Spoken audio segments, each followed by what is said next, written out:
Double up, Champion. STAKK Nation. Welcome back to the channel. It's your boy Brazen. What a day. How you feeling, sir? Beautiful day to be alive. All right. Listen, man. Today, we're going to be talking about a little interesting situation. As we know, recently BlackRock teamed up with Coinbase. I'm not sure if Coinbase is still Coinbase or if Coinbase is BlackRock now. But you see, the lines are starting to merge. I don't know how about you, but that's how I'm seeing it. What do you think? It's looking like one. Let's go. Hey, man, listen. They say together we go farther. I guess that's what they're doing. Looks like they read the Bible too. I like that. I like that. I like that. Check this out. Why 10 trillion AUM BlackRock launched a spot Bitcoin private trust for its clients. So ultimately, BlackRock has launched a spot Bitcoin trust for its clients. I don't know why they will not call it ETF, but I guess it's private. Yeah, it's private. It's private. Yes. It's private. Okay. Check this out, man. Investments and financial services firm BlackRock will launch a spot Bitcoin trust in the United States. According to an official post, the investment product was created as a response to the substantial interest from the firm's clients, which has remained despite the Bitcoin losing over 50% of its value in 2022. Right?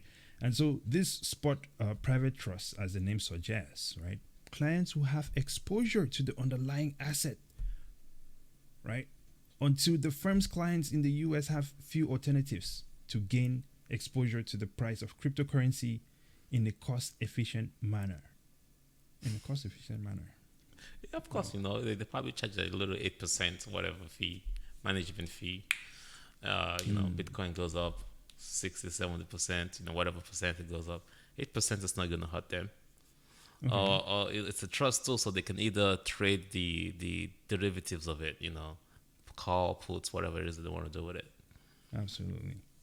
Yeah. Now, it does not mean that they're necessarily buying Bitcoin just by itself. They could also be playing the derivatives of it as well.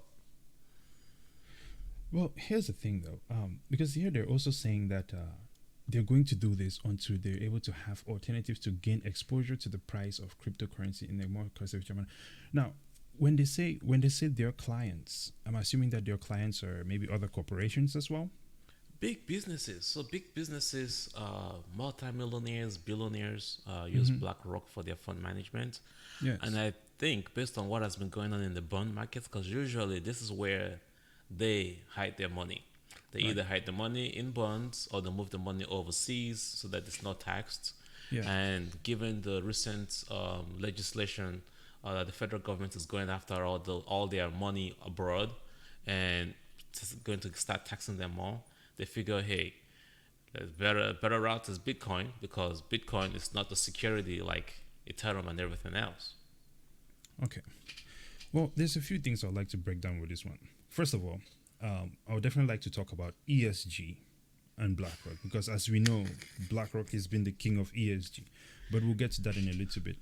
Before we get to that, I want to ask, why is it that these guys cannot just get exposure to the direct asset? Because I've heard this multiple times where they're like, they cannot buy the direct asset. This is why Mr. Wonderful was at Bitcoin 22, right? Yeah. To kind of convince the Bitcoiners that it is okay for us to allow regulations to really roll into the situation.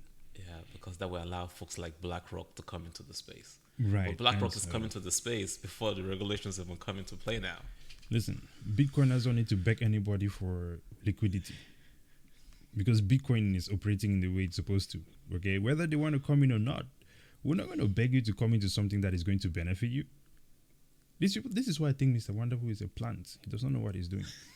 Okay, Bitcoin does not need you to get come the money though. Hey, look, man, what came over him to make him feel like he had to come to Bitcoin 22 to come ask the Bitcoiners to think about letting regulations into the space? Why don't you just buy your own Bitcoin and self-custody it and move on with your life? They say that wolves moves in waves, or they move together. So the wolf of Wall Street. You all probably Yeah. have to understand that these big investors is once you accumulate a lot of money, you move together. So what has been happening now is that they see a couple of their friends move into the space, and they want to move together with them, which is why they have a trust now. They're doing it together. Right. And the biggest challenge now is that how do I do it if I still need to focus on my business, manage my company? So why don't I give it to somebody else that's their expertise? And the best of them all is BlackRock. So boom, give it to BlackRock. You made a nice analogy there. I really like it. You said wolf moves in pack. Yeah, Wolf pack. yeah, Wolfpack. Yeah, But you've also heard about the lone wolf, right? yeah, yeah. I'll also tell you something else. Those that are the moves most dangerous ones too. Okay. Oh yeah. We'll come to landing. Hang on. You know who else moves in packs? Sheep. What? Okay. Sheep move in pack as well. Yeah. We have to be able to identify. But a lot of sheep will call themselves wolves. How come these guys need to move as a pack to get Bitcoin? But Elon and Tesla are able to just buy the Bitcoin. Hey, those are pioneers. They're only pioneer. They don't give a flying F about nobody else. Come on now. Why? Elon or Tesla does not need regulation to get into Bitcoin, but these guys do? Dude, man, this guy is breaking regulations left and right. Like, I'm gonna do it. You come back after me after it's done. But here's the thing. You cannot really say he's breaking regulations because these regulations were put there by people. Yeah. Right? It is not, listen, Moses did not come down and say, listen, 10 commandments, you cannot buy Bitcoin directly. Okay? Regulations can be changed. And he's doing it and he's still going. Now, Yes, sir. let's take it to the next level. ESG. As you know, ESG has been the biggest thing ever, right? Recently.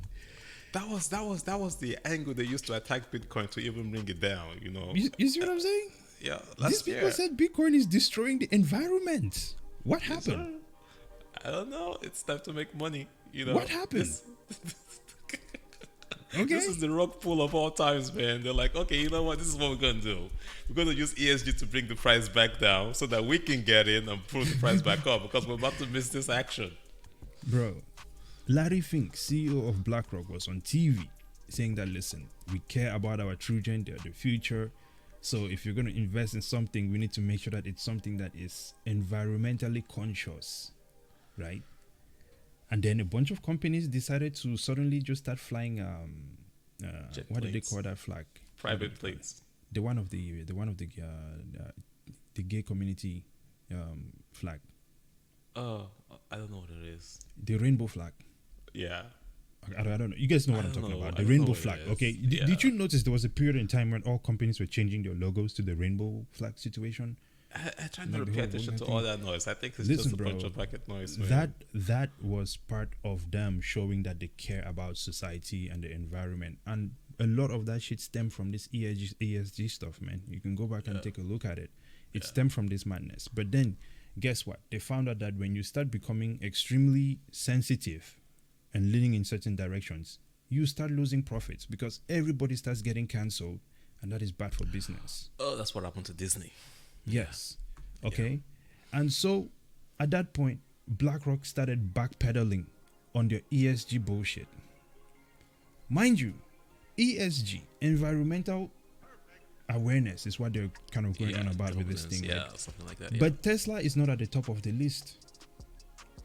How?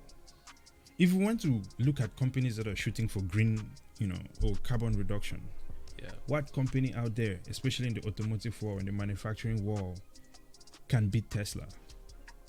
Hey, and transportation is one of the biggest emitter of carbon into the space. 60% But somehow or so. Exxon is on that list. McDonald's is on that list.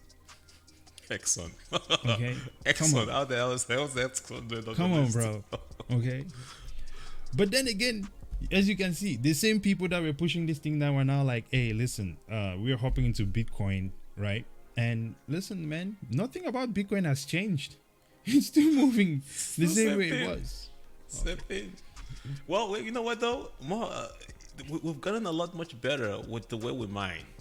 Actually, we are one of the best industries Right. that has improved the way we manufacture or use our services.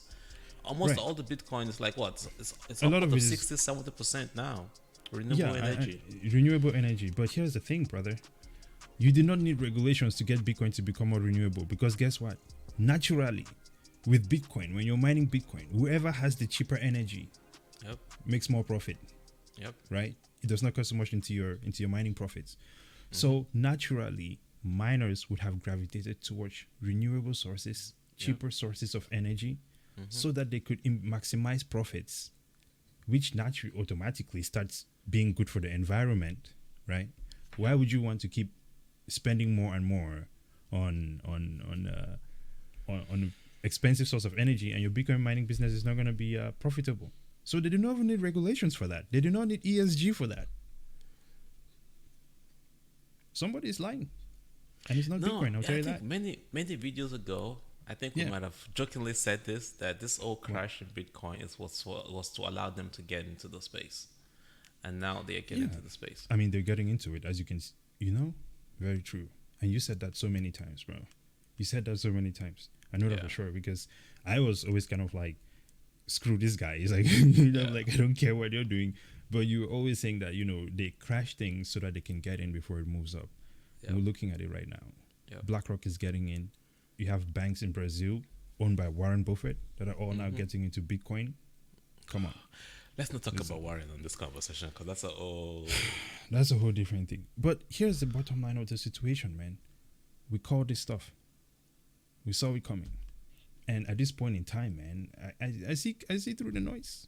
I see through the noise. And I think everyone should be paying attention to what these people are doing, man. people are still out there saying it's a scam. It's a Ponzi scheme. Listen, BlackRock doesn't do When you- Ponzi scheme. They will when rock you pull have your been- ass, but they right? don't do they don't do Ponzi schemes. all day long, right? But that's the thing, man. It's about social engineering. Okay, when you've been manipulated to the point where you don't even trust yourself, you cannot win. Zero. Final thoughts, sir. Hey man, don't get caught sleeping. Get it. Absolutely. Hey, ladies and gentlemen, please like, share, subscribe. Okay, and until next time, brazen out. 00.